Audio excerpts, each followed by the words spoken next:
Pour vous, la réussite pour une femme, c'est quoi? Pour moi, la réussite pour une femme, c'est partir de la petite fille modèle qui voulait plaire à ses parents à la femme libre et épanouie. Mais pour y arriver, il y a une étape intermédiaire qui échappe à beaucoup de femmes. Cette étape, c'est de se découvrir soi-même. Plusieurs femmes tombent dans ce piège du « il faut que papa soit fier de moi » ou « il faut que mon partenaire soit fier de moi » sans même s'en rendre compte.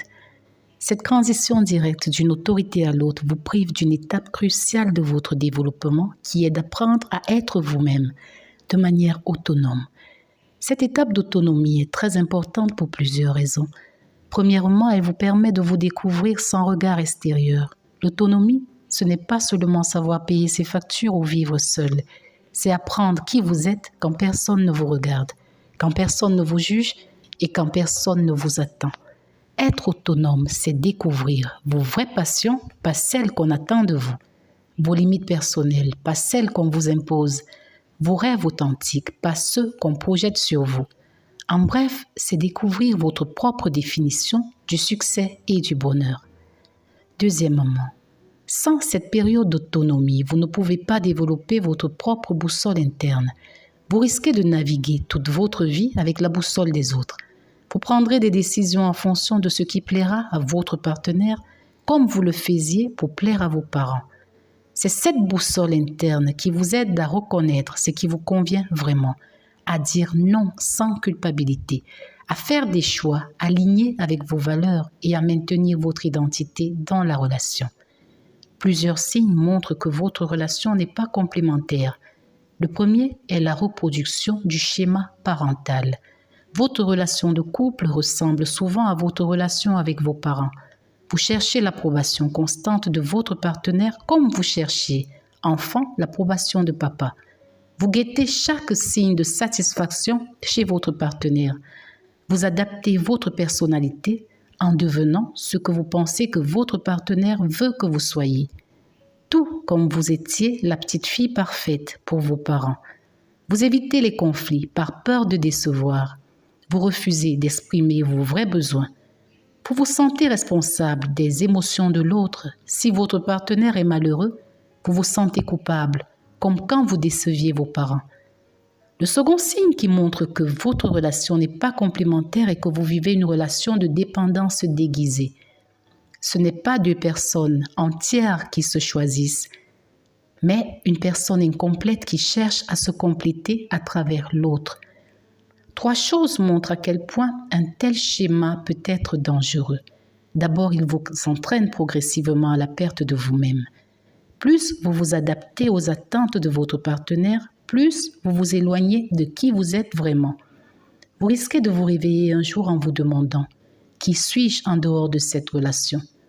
Ensuite, il se crée un déséquilibre puisque toute relation où l'un cherche constamment l'approbation de l'autre est déséquilibrée.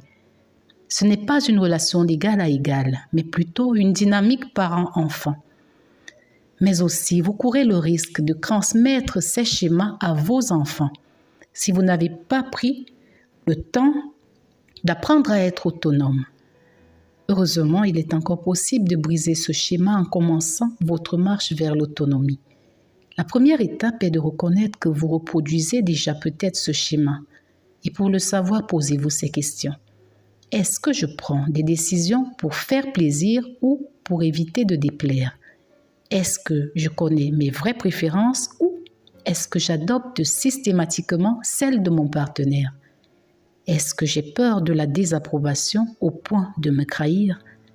Et enfin, est-ce que je me sens complète en dehors de ma relation? Le chemin pour votre autonomie est simple.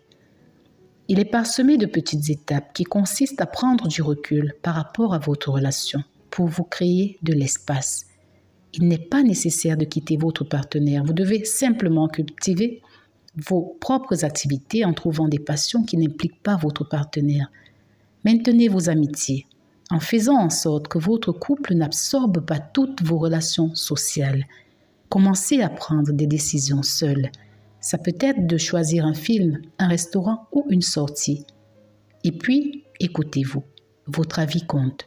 Avant de demander l'avis de votre partenaire, demandez-vous d'abord ce que vous pensez. Rien ne devrait être plus important pour vous que votre relation avec vous-même. Apprenez à vous connaître. Qu'est-ce qui vous fait rire? Quelles sont vos valeurs non négociables?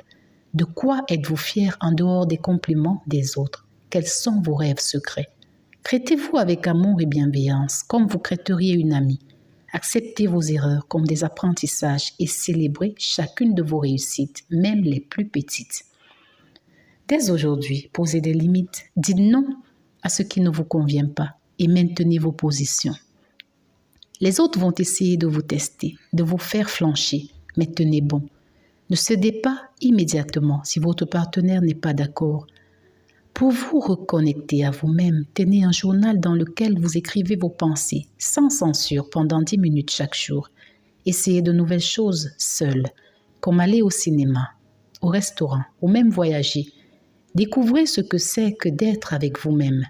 Listez tout ce dont vous êtes personnellement fier et identifiez vos influences. D'où viennent vos opinions? Sont-elles vraiment de vous? Pour finir, je vous dirais que quel que soit votre âge, 25, 30, 45, 50 ans, et même plus, il n'est pas trop tard pour apprendre à être vous-même. Votre partenaire, s'il vous aime vraiment, va soutenir votre démarche. Un homme qui aime vraiment une femme veut qu'elle soit épanouie, pas qu'elle soit une version diminuée d'elle-même pour lui faire plaisir. Votre changement va transformer votre couple, ça c'est évident. Vous n'êtes pas sur terre pour rendre les autres fiers, vous êtes là pour vivre votre propre vie, authentiquement. Votre valeur ne se mesure pas à la satisfaction que vous procurez aux autres, mais à la paix et à la joie que vous trouvez à être pleinement vous-même. Et quoi que vous fassiez, faites-le toujours avec amour. Quant à moi, vous le savez déjà, je vous aime. N'oubliez pas de liker, n'oubliez pas de vous abonner.